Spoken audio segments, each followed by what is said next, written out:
अमीद एक खुद गर्ज और गुस्से वाला इंसान था। वो दूसरों की बात नहीं सुनता था, मजदूरों से सख्ती करता और अपनी जमीन के किनारे पर उगे पुराने बेरी के दरख्त से नफरत करता। एक दिन इसने मजदूरों से कहा, ये दरख्त काट दो, ये जमीन मेरी है। मजदूरों ने कहा, मालिक, इस दरख्त के साए तले अक्सर मुसाफिर आकर आराम करते हैं, इसे काट देना जुल्म होगा।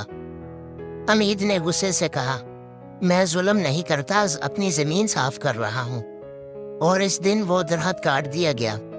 चंद दिन गुजरे, बारिश शुरू हुई, मगर हमीद की जमीन बंजर होने लगी।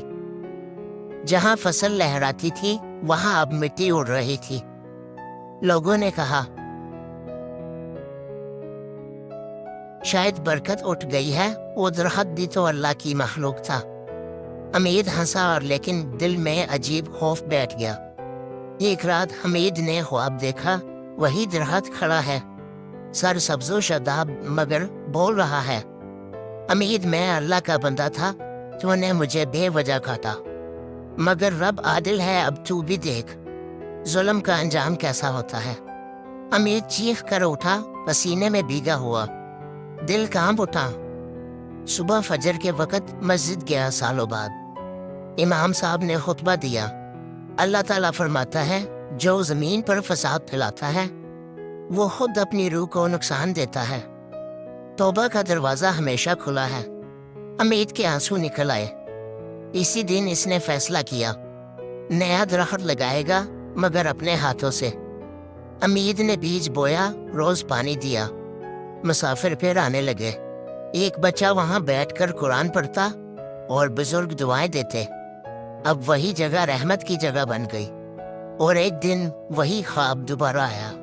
दरख्त हंसते हुए कहता है, अल्लाह ने तेरी तौबा कबूल कर ली है। हमीद, तूने मेरा बदला नहीं बल्कि हक लौटा दिया। अल्लाह की ज़मीन अल्लाह की इमानत है।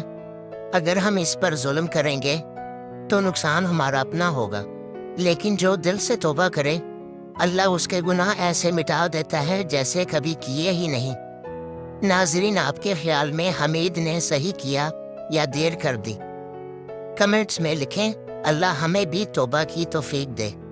अगर कहानी पसंद आई हो तो चैनल को सब्सक्राइब करें ताकि मज़ीद सबक आमोज़ कहानियाँ आप तक पहुँचती रहें।